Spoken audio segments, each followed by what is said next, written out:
Hey everybody, welcome to episode 2 of KittyCatGO Live, where we discuss various topics related to traveling and adventuring with your cat.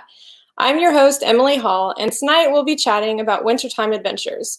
If you're watching with us tonight, be sure to say hello in the comments. Questions are encouraged along the way as well. Anyway, let's go ahead and dive in. Our special guest for the evening is Stephanie Ketterer.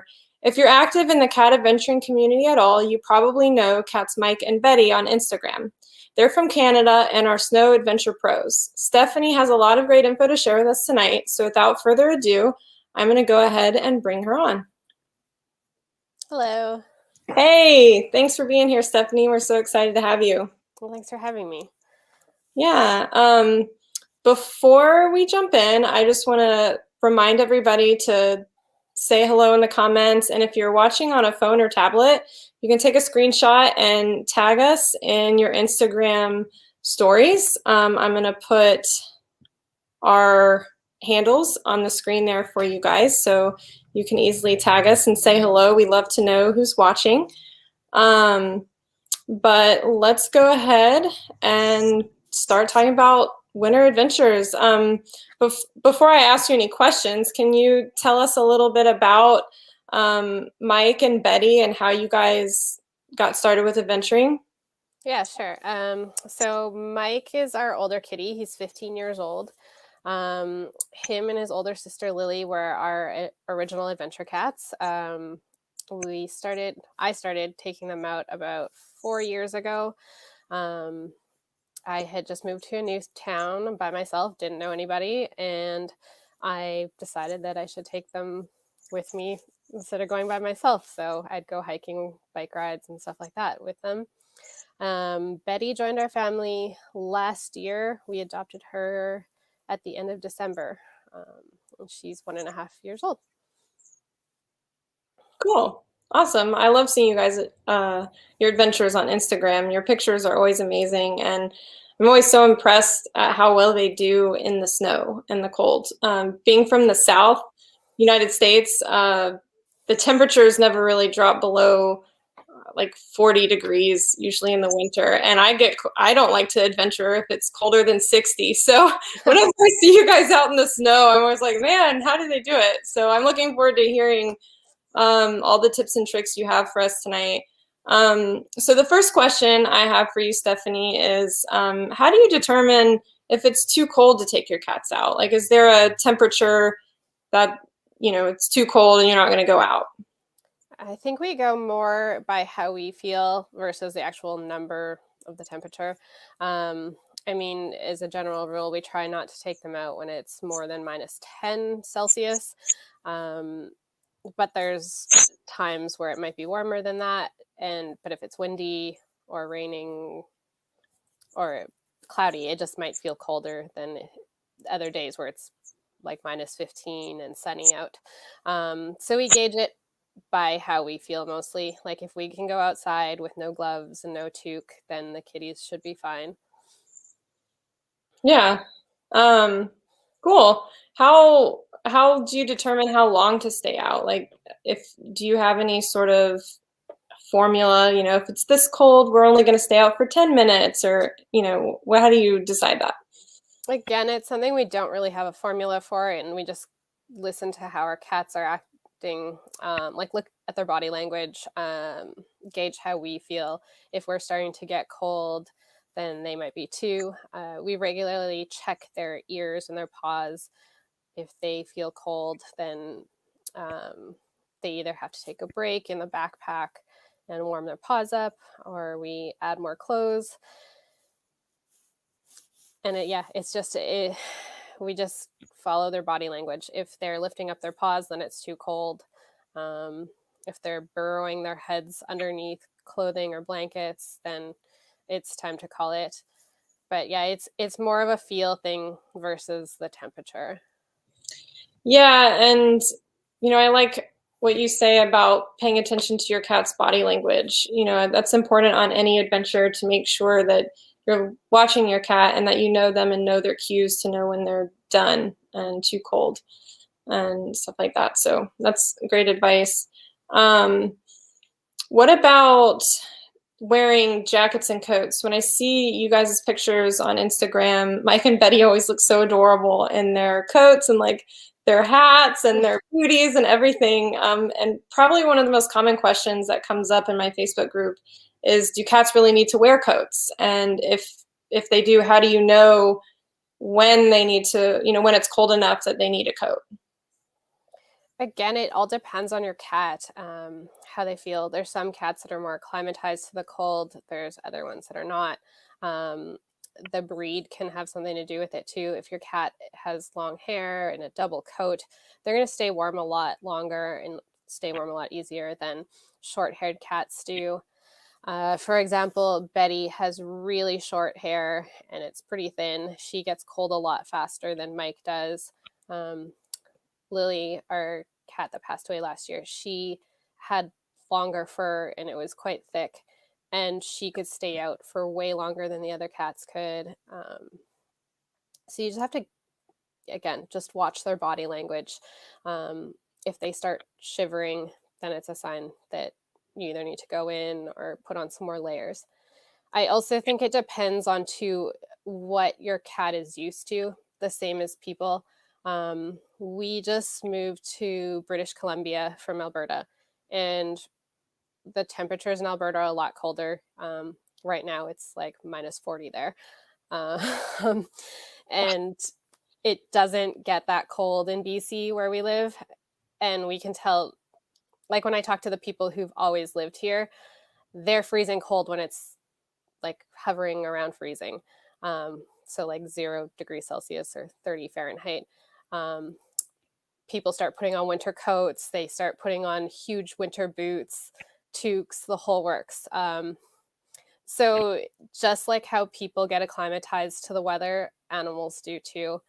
So if your cat is used to being out in the cold, they might be able to tolerate it for longer. If your cat's never been out in the cold, don't expect them to be okay with it.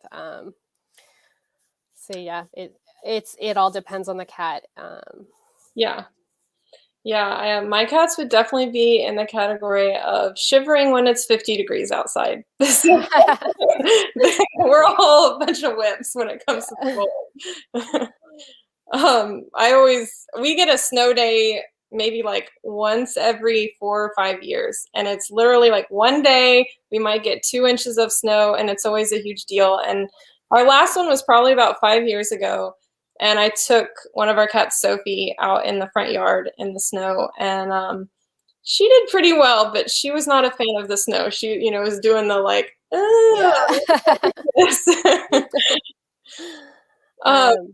I think also with the snow too, or when it's wet, Mike, for example, I don't think his feet are actually cold. He just thinks the snow is making his feet dirty, so he prefers not to touch it.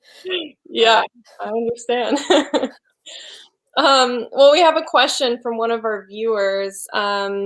They've asked, what's the coldest you've taken the cats out? Usually because we don't love the cold either, we typically don't go out much if it's or at least not for very long, if it's colder than -10 Celsius. The only hike we've ever done where it was colder, last year, we had a friend visiting us from another city, and it was, I think, -17, but it was really sunny that day, so it felt a lot warmer. For us humans, we were overdressed for it, and the cats had lots of layers, and they were okay. We also had their sleeping bag, so they sat inside their sleeping bag, and they were fine. But yeah, there's so many more factors than just the temperature. So if it's sunny out and you're in the direct sun the whole time, it can be a lot more tolerable. Depending on the adventure too, if our cats are walking, we don't take them out for as long. If we're on an adventure where we have our sled with us, so if we're skating or snowshoeing, we have our sleeping bag or their sleeping bag with us, and they can sit inside and they stay quite warm in there. That's awesome. So mentioning all this gear, like the sled and the sleeping bag, what what kind of gear items would you recommend for someone who wants to get started taking their cat out in the snow and the cold? I do recommend a coat, um, even if it's not super cold. Having a layer around them can help keep the snow from building up into snowballs in their armpits and on their stomach. Um, and again, you just gauge it. If your cat has layers, just like a human, you can put more layers on, take layers off, depending on how they're feeling. Another thing that might be helpful too, depending on where you're adventuring, is paw wax. That's something that we use if we're in the city and there's the salt on the ground, or other chemicals that people use to melt snow and ice. We use the paw wax to protect their paws. And the wax can also help prevent the snowballs from building up on the fur on their paws too. And it's a lot easier to get used to than boots. Yeah. So this is a question that I have after some of the things you said, because since we don't get snow, you're talking about snowballs forming under their armpits and their paws. What is? So snow can get it like clumps into little balls and pulls the fur, kind of like if you had a mat in your hair. It's like a temporary mat just made out of snow, and it pulls on their fur. Weird. Mm-hmm. That, And it's uncomfortable too. Like if they're walking on it and there's like a ball, it's like having a rock in your shoe, essentially. yeah. Yeah. Okay. I didn't know about that. So interesting. Very interesting. Um, what other kind of gear do you have? You've mentioned a sled, so you pull Mike and Betty in a sled behind you guys? Yeah, if we're skating, then they can come with us. They just sit in the sled, and we pull them behind us. Also, when we're snowshoeing too, it just helps certain places. If the snow is too deep, they probably don't want to walk, or it takes a lot more energy for them to walk.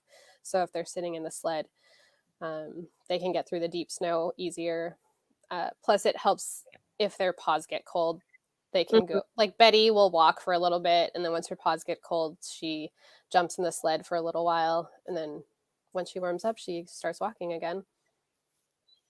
Yeah, so that's nice that it gives them a break, from Mhm. the cold, having the sled. And you mentioned backpacks, so use the cat backpacks in the same way to give them a break from walking in the cold. Yeah, exactly. We always bring our backpacks no matter where we go. Even if, like when we first got Betty, she wanted to walk all the time. She never ever wanted to be carried. Um, but we brought the backpacks anyways, just in case something were to happen. If there was like a dog or I don't know other wild animals, there's like bears and coyotes and other things here. So just in case you have some kind of situation where they can't walk, or if you need to get out of somewhere in a hurry, you can throw them in the backpack and leave. Yeah. We have another question from a viewer. They're asking, where do you bring the sled? Probably not on the trails. We do on the snowshoe trails. It only works on somewhere that's flatter. Um, if there's like steep hills, then the sled starts moving faster than you, and it's hard to control. So it works best for flat trails and like even around town. If there's snow on the sidewalks, you can use it. And we go skating with them too. So you take the cats like ice skating?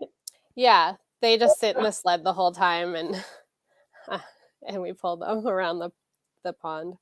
Ah, that's so cool. So even though I hate the cold, you're making me really wish that we had snow and ice skating so that I could do these activities with the cats, because that sounds like a lot of fun. Where Um, we used to live, we would go skating on a pond all the time, like an outside rink. It doesn't get that cold here, so the only place we've gone skating this year is on an artificial, like a man-made, refrigerated little rink. yeah, that's like what we have here. We do have a skating rink, but I don't. It's indoors, so I don't think you can bring pets. That's so neat. The thought of a frozen pond is just Like, obviously, I know that happens, but I've never seen it in real life. That's so cool. We have another question. What snacks do you bring on cold weather adventures? We always bring those little creamy treats, those tubes. Mm, Um, I've been looking for a little bottle to do what you did so that it's sealed. Because once you open a tube treat, it's kind of messy. You got to yeah. find a good place to put it. Although we did just get a new little treat bag fanny pack type thing that has a removable liner in it. So we've been using that so that if it does squirt out inside the pouch, we can take it out and wash it. So that's been pretty helpful too. Yeah. Yeah, I mean, that's exactly why I came up with the idea to make the treats and put it in the bottle so you can close the lid, because I would bring those tube treats on adventures too, and I'd give my cats some of them. What do I do with it now? Exactly. And it's like, okay, I can put it in a Ziploc bag or something, but then it just creates a huge mess. Yeah. So for anyone watching, if you want to check out kittycatgo.com, I have a recipe on there for a homemade version of those churro cat treats that Steph is talking about. So they're super easy to make, takes like 10 minutes and is only 2 ingredients, and then you can put it in a reusable bottle. It's worked really well for us, much better than the uh, little plastic tubes. Anyway, another question. Do off-leash dogs run up to the sled and scare the cats? They do. I mean, on skating rinks, it's not usually an issue because most places don't allow dogs on skating rinks, or people just don't bring their dogs anyhow. We have had issues where dogs have come up to the sled. Usually, if it's just Mike in the sled, he'll burrow into the sleeping bag and they don't even notice him. Um, we've been really struggling lately, actually, with off leash dogs. Since we've moved here, we've found that more people don't have a leash than have a leash. So it's been taken, we've had to get used to some things. Usually I pick Betty up. She is quite afraid of dogs. She's had a couple bad incidences. So if there is a dog coming, if she is in the sled, I'll pick her up and put her on my shoulders, and she's more comfortable up there than in the sled. We just worry that she'll take off. Yeah. Yeah, off-leash dogs are a problem here sometimes too, like on hiking trails. So I've just always gotten the habit of keeping my eyes out, and if I see a dog in the distance, I go ahead and stick the cats in the backpack. Mm-hmm. Yeah. Yeah. I mean, if we see one coming, we'll shout to the owners and ask them to put their dog on a leash. Quite often here, though, people don't even bring a leash at all. That's so Or crazy. yeah, or we've seen instances where there's just dogs wandering around with like one of those tracker things, and there's no humans around, so we don't even know. It's really bizarre. Yeah, that is definitely weird. Wow. Well, yeah, off-leash dogs, no matter what kind of your venture you're doing, are definitely a concern. Mm-hmm. It's too bad that places aren't more strict about enforcing leash laws and stuff. I don't know what the leash laws are like in Canada, but usually here in the United States, most places have rules like, dog must be on a leash, but people don't listen. Yeah, yeah. I don't think it's enforced. We used to live right outside a national park, and the fine was like $10,000 or something if you had an off leash dog. And Whoa, people still didn't listen. So really? Oh my yeah. God. That's crazy. We have a question. Do your cats tolerate getting picked up quickly and put into the backpack? I actually have found that if Betty is afraid, like if there's a dog coming, if she sees it far enough in advance, I can tell her to load up and she'll jump on top of my shoulders. Hmm. She doesn't go in the backpack, she just sits on top of my shoulders. I've found that when she's restrained, like if I'm holding her in my arms, she actually gets more scared and starts to panic. So if she's just sitting on top of my shoulders with nobody touching her, that's typically when she stays the most calm.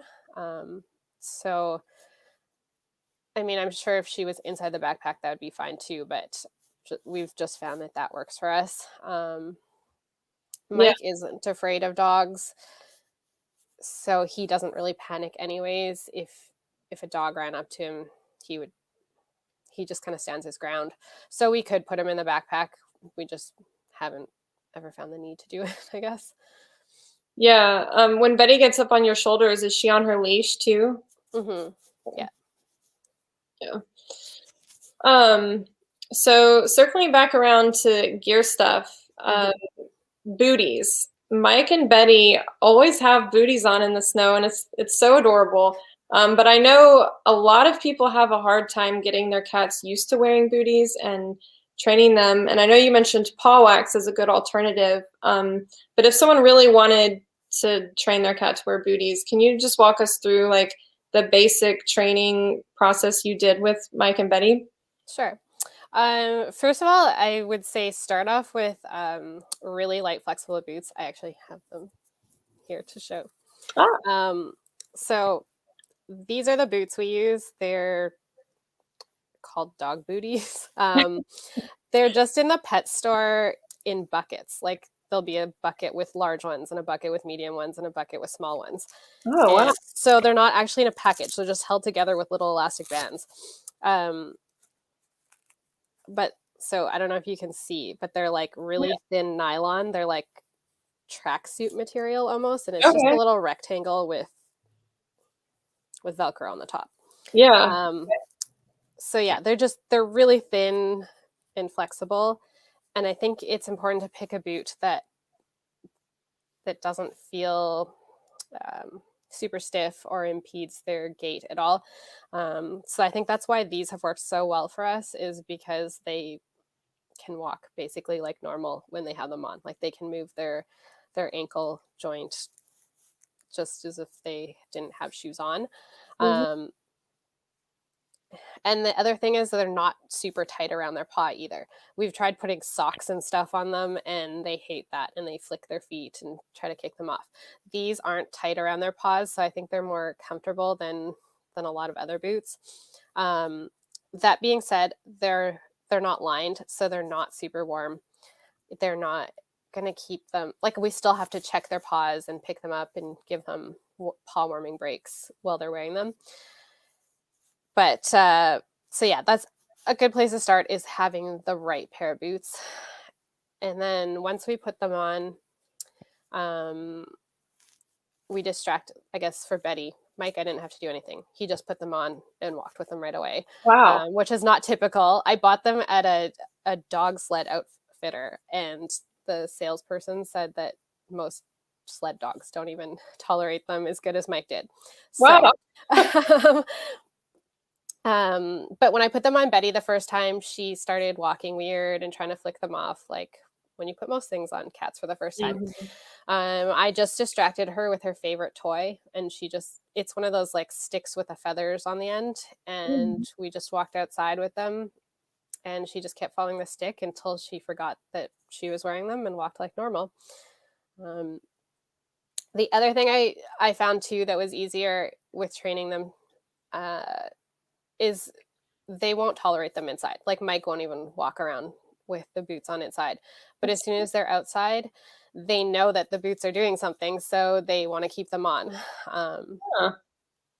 like if Betty is walking barefoot and she sees a puddle, she'll go around it. Whereas if she has her boots on, she'll walk straight through it. They're So so she knows that smart. they're helping. Yeah. Yeah. Uh, so yeah, she's training them outside was a lot easier. I mean, realistically, it might not be easy for everyone to do it outside if you don't have a safe place where you can where they're comfortable and where you can take them out when they're nervous, I guess. But yeah, like a front yard or like a fenced in area is ideal, because they'll know the difference right away from when they're wearing boots and when they're not.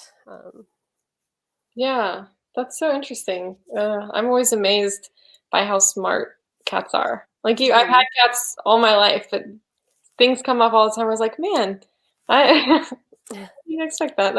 That's awesome. And Mike is just a boot wearing pro, not even being bothered with them. Yeah, he's just so relaxed, and chill. He just kind of does whatever we ask him to.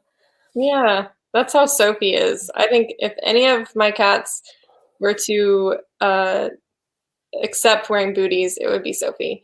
She's, will do anything. We have a question about the booties. Can your cats still walk on handrails or balance on your shoulder when they're wearing the booties? Um, I don't know that we've ever tried walking on a handrail with the boots on, but Betty does go on my shoulders still when she has her boots on. Like if I say load up, she'll still jump on my shoulders. Um, I have to bend down though. Like she can't jump straight from the ground to my shoulders. So when she doesn't have her boots on, she uses her claws to like grip onto the backpack and Mm, then get herself the rest of the way up. So if she has her boots, I just kneel down so that she can jump straight from the ground to my shoulder. yeah, cool. The boots that you showed us, the ones that you said you started with, do you have other boots that you've like thicker ones that you use now, or do you still just use the thinner ones? Are still using the thinner ones. I'm hesitant to try different ones because they've done so well with these. I would like to get something warmer eventually, but maybe just like a light fleece one. But again, it's something like most dog boots have rubber soles and like an actual ankle joint, um, whereas these are more like just straight tubes. So Yeah, they they just have more flexibility in them. yeah, So yeah, if I ever find the right pair, we'll try something different. But so far, we're still looking. yeah. Um, well, that's it for the questions that I have. Do you have anything you'd like to add, like any tips or advice for people who venturing in the snow? Um, I think one thing that we've evolved from when we first started venturing to now is that um, is the type of gear that we have, like the coats that they wear and things like that. Originally, when I first started buying them clothes, I would just buy things that I thought were cute and were inexpensive, uh, but they weren't technical in any way. They were just they just look nice, right? And I mean, that's it's fine to start there because those things are usually they don't cost as much money, and if you're not sure if your cat's going to tolerate it well, then start there and get them used to wearing warmer clothes. But the more we've adventured outside, in the I guess we went from being fair weather adventurers to taking them out when it's colder or when it's raining. So our gear has evolved with that. It's become more technical. And even though it, pet clothes do get expensive, I do think it is worth having something that will perform better. Um, the other thing is to when you spend more money, they typically fit better. And when clothes fit better, your pet will be more comfortable and it keeps them warmer as well. Yeah. Yeah, I imagine it's just like human clothes, you know? Mm-hmm. You spend more money on a nice coat, it's gonna be warmer and last longer. Be Mm-hmm. durable. Yeah. And even just like if something fits better and your cat has better range of motion, they're going to be more comfortable. They're not going to be as nervous. Like if they like the winter coats that we've been using now, like our cats can still climb trees and jump and run with them on, and I think that helps them feel more comfortable. Like they're not going to get as nervous because they're not restricted. I mean, we've all seen like the videos on the internet where somebody puts a shirt on their cat and it flops over. If it's well Mhm. fitting, they're probably like they're going to get over that a lot faster. Yeah. Uh, yeah. We've got another question about the boots. Mhm. Someone asked if the boots prevent your cats from fighting against off-leash dogs. I mean, they can't use their claws when they have their boots on. Our cats I'm obsessive about trimming their nails. So even if they didn't have their boots on, they probably wouldn't be able to use their claws that much anyhow. I guess overall, we just don't want them to be in a situation where they would have to defend themselves. So we are very proactive about watching for off-leash dogs. Like we walk usually with 2 humans and one in the front and one behind. And we're just always keeping our eyes open for off-leash dogs, so that we can get them into a safe place before anything happens, before they would have to defend themselves. So it's not really something that we consider when we put the boots on them, or that we take into account, essentially. Like there's more benefit for us for them wearing the boots than not wearing the boots. Yeah, I don't imagine many cats would fight an off-leash dog anyway. They'd probably run up and hide somewhere first. And if you're proactive about keeping an eye out for off-leash dogs, like we were talking about earlier, then hopefully you can avoid even any sort of direct conflict or confrontation with one. Mm-hmm. I mean, things happen fast, and it could happen. Mike has been bit by an off-leash dog before. Oh. And it was a really innocuous situation. We were standing on the street, like on front of our house, and a dog ran out of a house. And so we didn't even see it coming. Wow. So it happened so fast.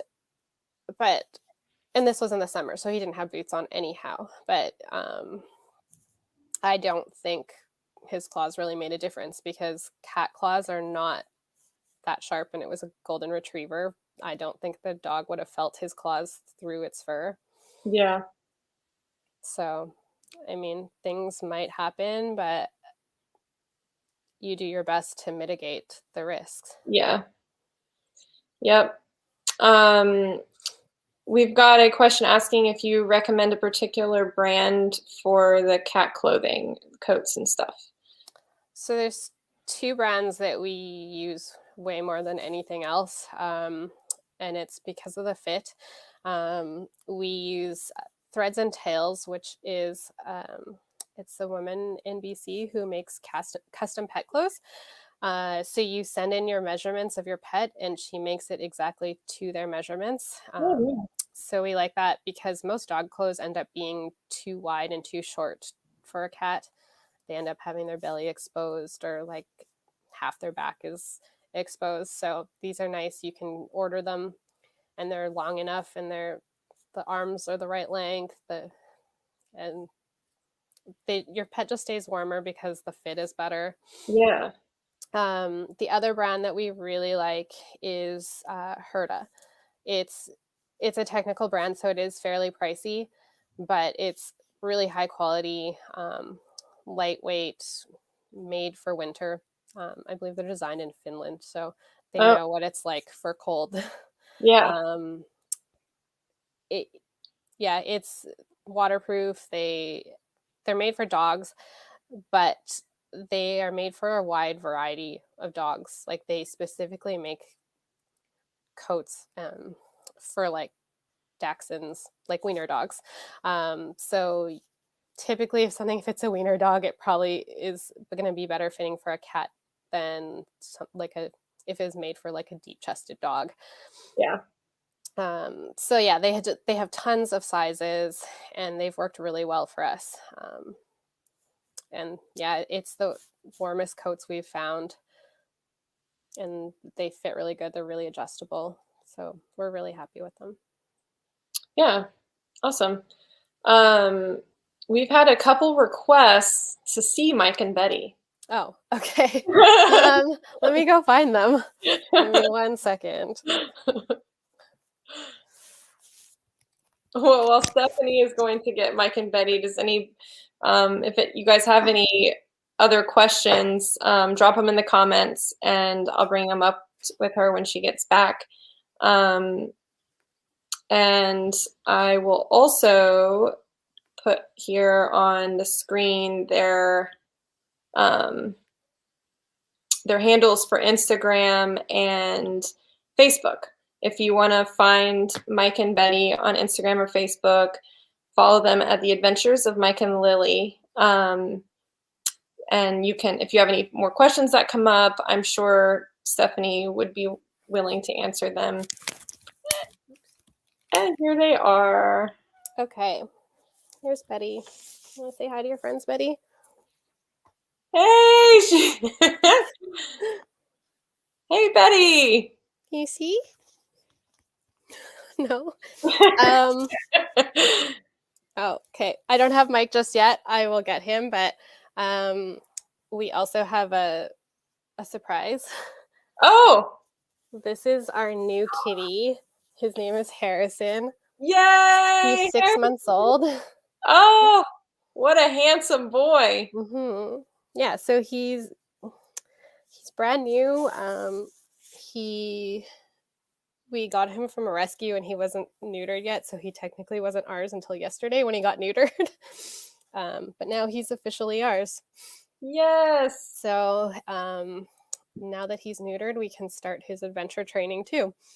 Yeah. So you're gonna train him. Do you think you'll take all 3 of them out together? That seems fairly ambitious. I mean, I guess it depends on what type of adventure we do. Yeah. We'll see. We'll see how he does. Hopefully he'll like adventuring as much as the other kitties do, but he is a little bit more timid, so we're not sure how he'll do, but we'll take it slow. He does have lots of energy though, so hopefully he will like walking. Yeah. And burn off some of that crazy kitten energy. Yeah. Oh. Here, I see Mike. Give me 1 second. I'll go grab him.